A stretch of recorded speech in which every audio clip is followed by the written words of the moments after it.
All right. I love that Roger Federer guy. Meanwhile, I love the NBA Finals, Game 1. Let's talk about it, shall we? Warriors taking on the Raptors. We already know that. Drake is doing what he does, trolling, wearing a Dell Curry jersey. Raptors defending well early on. Curry trying to get freed up right here at the top. Gasol plays good defense. He misses. They go back the other way. Later in the first, Kyle steals it from the Warriors. Raptors move. Gasol. Let's check him out, because last night I was really impressed. He reminded me of his brother from the Lakers of yesteryear. Take it to the top. He hits it. Nice jumper. Warriors were held to just 21 points in the first quarter, fewest in the finals game for the Warriors since 2016. Steph is like, what's going on? I don't know. Right here, though, check it out. On the other end, Kawhi double-teamed. Yeah, well, Gasol, Fred VanVleet, new father, he knocks it down. Second quarter, again, Kawhi driving, draws in 4, and he kicks it right back out. So the new scouting report is other people on the team besides Kawhi, okay? I don't know if they know that. Here we are, VanVleet combined for 21 points. Him and Gasol, Raptors led by 10 at the half. You know, so, David, when teams lead by 10, what happens? They usually win, I believe, right? Oh, yes, but what about this other guy? Have you heard of him? Yeah, let's get Pascal Siakam into the highlight, because he dominated this game, especially in the second half. Great little move there on Draymond. He really abused Draymond Green in this game, and Draymond is a great defensive player.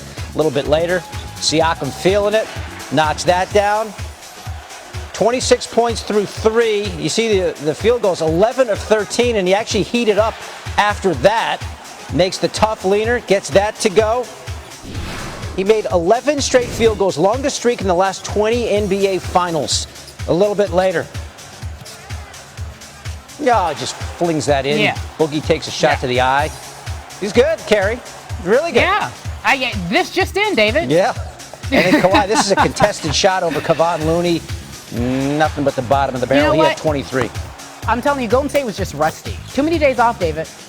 Yeah, and the Raptors, really good defensive team. They made them work. That's when you knew it was their night, Kerry, when VanVleet threw that one in, hit classic work, losing their minds. And then one more from Pascal. He cleans up his own miss. He had 32. And then Draymond and Drake, a little Dre feud going, maybe? I don't know. No feud at all. They're friends. Raptors win Game 1. Here's the star of Game 1, Pascal Siakam, after a career night. It just proves that, you know, if you put the work in, man, and it's something that is so cliche most of the time, but, you know, that's the story of my life. Just going out there every single night, working hard to get to this level, and knowing that, you know, I have so much to learn and I have, you know, so much room to improve and grow. I think that's what makes it fun. And for me, just kind of falling in love with the game and wanting to get better and wanting to learn. I let him get in the rhythm in the first half, first quarter, really. So I got to do a better job of taking his rhythm away, and I will. But, you know, he had a great game, but that's on me. And obviously the Baz, we were down 0-1, but it's not the end of the world. You know, new experiences for us all the way through, but, you know, we've proven our resiliency and ability to win games that we need to, and kind of answer the bell and learn from, you know, nights like tonight. All right, so to break down Game 1, Stephen A. Smith joins us now on Coast to Coast. He is there. He was there last night. We saw you. So we just showed Pascal Siakam. We've been talking about him all morning long. Scouting report says he's a beast now, 32, 8, and 5.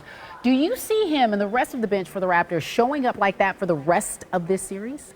No, I don't see him doing that. I don't see him averaging 32 a game, shooting 82% from the field. I don't see that happening at all. But you give credit where credit is due. He obviously showed up last night, was getting some points on the break. They were really pushing the ball. And, of course, like Draymond said, he allowed him to get into a rhythm. That's simply something that you cannot do. But give credit where credit is due. He played well. Marc Gasol played well. Nick Nurse coached exceptionally well, making sure they exploited mismatches when switches took place and got the ball to the people that needed the ball, like Marc Gasol.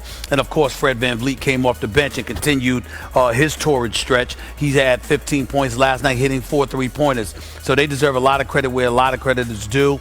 The flip side to it is that Kawhi Leonard ultimately had help when they doubled him and got the ball out of his hands. Steph Curry can't say the same for the Golden State Warriors. When Toronto successfully got the ball out of Steph Curry's hands, nobody really stepped up. Klay Thompson wasn't bad, but he wasn't the Klay Thompson that we know and love in terms of what he's capable of, and nobody else showed up offensively for Golden State. That's a problem.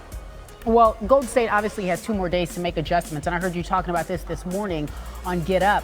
So what would you, or how do you see this playing out? Do they still try to go after Kawhi, or do they try to focus on everyone else and let Kawhi just get his? Well, a couple of things. I definitely think that you might want to explore staying at home, meaning staying with your man, engaging in switches, but not double teaming just to get the ball out of Kawhi Leonard's hands. Make sure that everybody has a body in front of them and just see what they're willing to do. If they want to sit around and let Kawhi Leonard go for 50 and play the role of spectators come fourth quarter when you make adjustments, they might not be in a rhythm to make shots the way that they did normally. And as a result, that could compromise Toronto offensively. But the biggest concern that I have for the Golden State Warriors is health. Iguodala got hurt in the fourth quarter yesterday.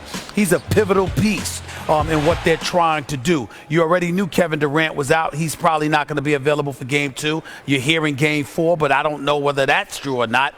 Boogie Cousins comes back last night, can't even give you 10 minutes. Maybe that was because of Steve Kerr. We'll see what adjustments are made then. But Iguodala is a component. He's a former NBA Finals MVP who is more than capable of hitting open shots when left alone in the corner or on the wing.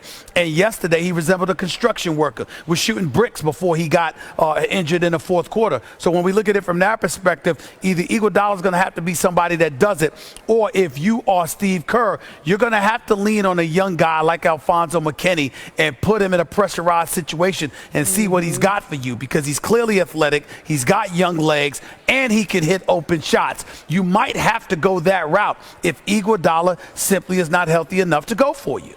All right, and we obviously know Kevin Durant is needed in this series. We've seen it. We've seen the matchups. You talked about that earlier as well. If Kevin Durant does not show up and we don't see him for the rest of the finals, can the Golden State Warriors get it done? I think they could get it done if Iguodala is healthy. If Iguodala is not healthy, I don't see any way that they get it done. I don't think you could lose Iguodala and not have Kevin Durant and have Boogie Cousins so compromised. That's just too much to deal with. Even without Boogie, even without Kevin Durant, I give the Golden State Warriors a huge chance if Iguodala is healthy. But him getting hurt in the fourth quarter, clearly not looking like himself, definitely compromised health-wise. I think it's one of those really, really bad situations that if he's not healthy, I think the Golden State Warriors are toast. I'm hoping that's not the case, but it remains to be seen. All right, Stephen A. Smith says Iguodala's health is definitely the key concern if they want to continue on and become a three-peat champion. That's the Golden State Warriors. Thank you so much, Stephen A., for joining us here on Coast to Coast. You can watch Game 2 of the NBA Finals on Sunday at 8 Eastern on ABC. Coming up, how one of the best aspects of Tiger's game let him down yesterday and what he needs to do to find it. We go live to the Memorial. Plus, 8 youngsters dominated the dictionary last night in The Bee. Carrie will try her hand at it. That should be fun. We're back in a spell.